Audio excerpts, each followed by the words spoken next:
Hey, I'm Dr. Brandon Reynolds, and I'm going to review some of the options for breast reconstruction. After you've gotten a diagnosis of breast cancer, unfortunately there's a whole number of decisions you have to make within a short period of time, and it can be a very stressful time in your life. So I'm hoping that this video will be a little informative and help out in that decision-making process by providing some of the information you need in order to make the decisions you have set ahead of you. So by the time a patient presents to me as the plastic surgeon, typically they've already made some decisions with their breast surgeon.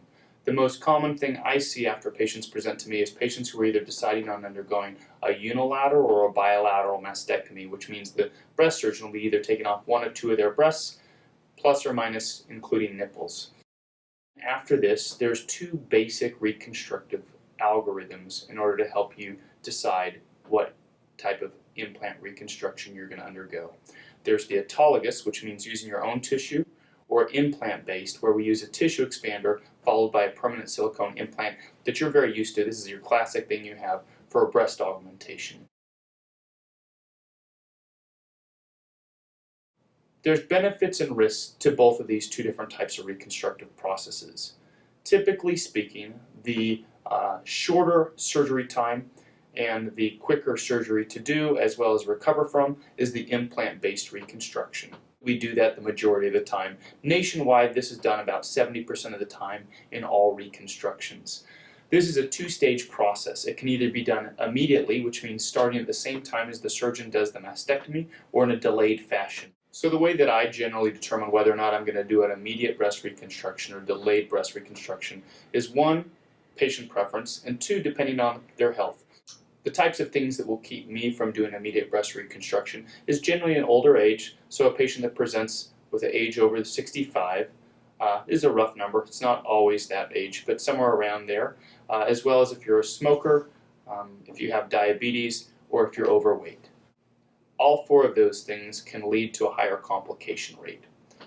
A delayed breast reconstruction, we do the mastectomy, the general surgeon closes you, you're allowed to heal for a couple of months, and once you're well healed, we'll go in and start the reconstructive process with the tissue expanders.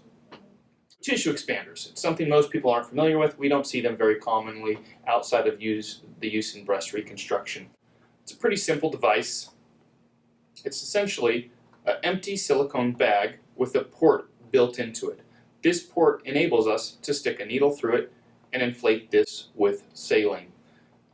The ports are magnetic, so when this is put inside of your body, we can use a magnet to locate where this is in order to put the needle through to fill this up. It sounds like it might be a painful procedure, but surprisingly, patients do very well with this. It's not painful at all. The mastectomy flaps, or what's left on your breast after the mastectomy, generally don't have much sensation, and so when we put the needle through, it's a pretty painless procedure, and patients tolerate it very well. At the time of surgery, depending on how much skin you have left and how healthy your mastectomy flaps are, we'll fill this up to varying degrees.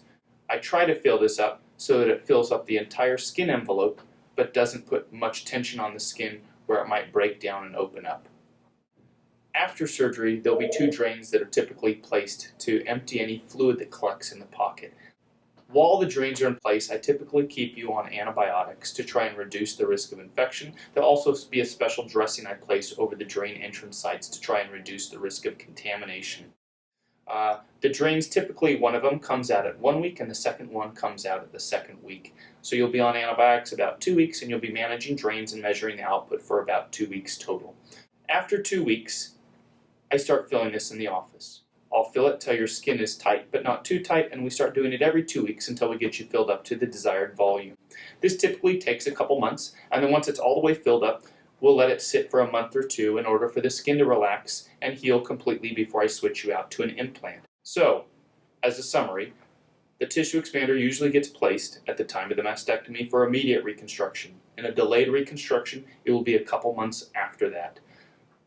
After it's put in, it's left in there for approximately 4 to 6 months on average, and then we'll get switched out in a very simple, fast procedure that doesn't cause much pain and usually recoveries within a week to a permanent implant. There's different type of permanent implants. They're usually all silicone based. This is an average, typical round silicone implant. The volumes are determined based on the patient's size and expectations. There's also now new anatomic or shaped implants where they have more of a teardrop shape to them. There's different patients that these may be better suited for, and this is often something I'll discuss during the expansion process with the patient. At the time of placement of the tissue expander, I usually also use a piece of what we call acellular dermal matrix. It sounds a little scarier than it is.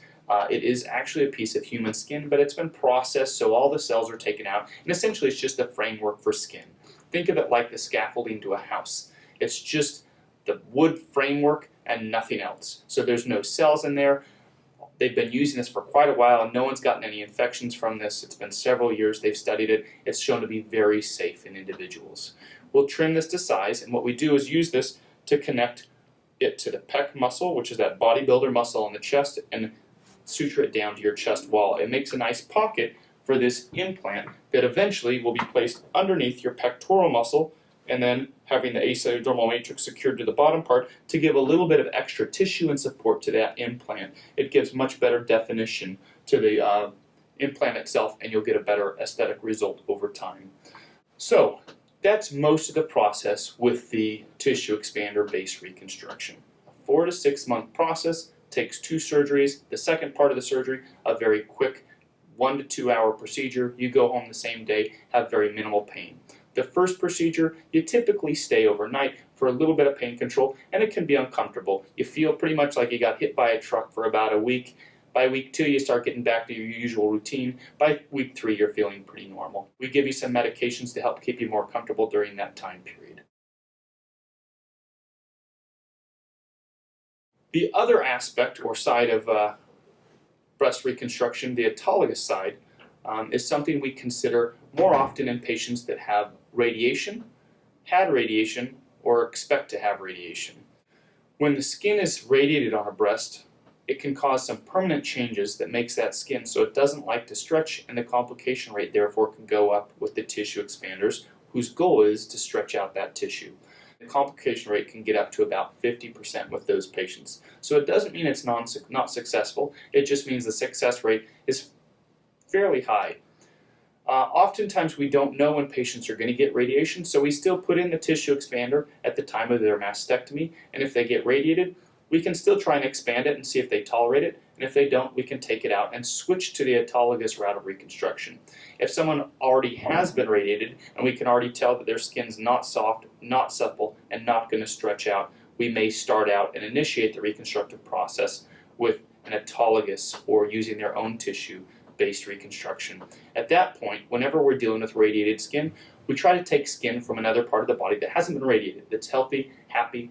The 2 most common areas where I do it is either taking it from the stomach or the back. The tram flap, which is done relatively commonly, stands for transverse rectus abdominis myocutaneous flap. What that means is we take an ellipse of skin, typically oriented in a transverse fashion, below the belly button, above the pubic crest, or kind of your underwear line. That gets taken up in either a pedicled fashion, which means the blood supply remains attached to it, which runs through your 6-pack muscle, and we tunnel that up and put it in the chest wall to reconstruct the breast. You can do this to one side or both sides. Some people also offer doing this as a free flap, where the vessels are disconnected and dissected out, and they're sewn back in at the recipient site or in your breast. Both of those procedures are bigger procedures than the tissue expander based reconstruction. They take several hours. They can take anywhere between 6 to 18 hours to do both sides of the breasts, depending on where you're doing it and how often the team that does these reconstructions does them. The back type of flap is called a latissimus dorsi flap. It's that winged muscle you'll see in bodybuilders. We take a paddle of skin with it that's typically an ellipse shape, oriented so the scar will be hidden underneath the bra line, and we tunnel that out and put it into the breast. So that brings in healthy tissue. With the latissimus flaps, there's usually not a lot of tissue with it for most patients, so it's not enough to get you past like an A-size cup. So anyone who wants beyond an A-size cup after their reconstruction will usually augment that with an implant. So the reason why we're using both new skin and the implant as opposed to just the implant is, like I mentioned before, that skin has lost its elasticity when it's radiated, so we're bringing in new healthy skin that's now elastic and can stretch out to accommodate that implant to get you to a bigger size. Both of those work fairly well. They both have their own complication rates. The back one, the most common one, is getting a fluid collection called a seroma. That surgery usually takes about 3 to 4 days stay in the hospital with a fair amount of pain, but not too bad afterwards. Mostly this is done on one side, usually the radiated side, and the other side will still have a tissue expander used to do the reconstruction. With the tram flaps, if you're doing a pedicled tram flap, where it's not a free flap, you're not disconnecting the vessels, but you're keeping them attached through those stomach muscles. When you tunnel them up through the wall and place them in their breasts, you can end up getting a little bulging or weakness in the stomach. About 10% of patients will notice that, and then some patients will even get a true hernia that may require surgery. So there are complications that come with these, as well as some partial flap loss. When you do the tram flap, somewhere between 15 to 20% of patients are also going to get some death or loss of that fat that gets moved up into their breasts, and they'll have to undergo some revision procedures to cut out any of the fat that dies and recontour the breasts. If you need them to be done because you're radiated, they're good procedures. Patients tolerate it fairly well, and it generally goes okay. But typically speaking, they're bigger, longer procedures that are a little bit harder. So me personally, I use them when a patient's radiated and requires an additional flap surgery. In regards to the tissue expanders, there are complications that can happen with those, even in patients that aren't radiated.